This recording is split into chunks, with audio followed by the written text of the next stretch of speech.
खुद को इतना भी मत बचाया कर, खुद को इतना भी मत बचाया कर, बारिश हो तो भीग जाया कर।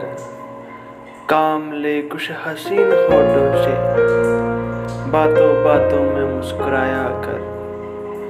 चांद लाकर कोई नहीं देगा, चांद लाकर कोई नहीं देगा, अपने चेहरे से जगमगाया कर। धूप मायूस लौट जाती है, धूप मायूस लौट जाती है, छत पे कपड़े सुखाने आया कर। और कौन कहता है दिल में लाने को, कम से कम हाथ तो मिलाया कर। खूबसूरत शायरी दिलनशी आवाज़ में सुनने के लिए हमारा ये चैनल सब्सक्राइब कर लें। साथ में बेल आइकन को दबाना बिल्कुल मत भूलना, ताकि हमारा नया आने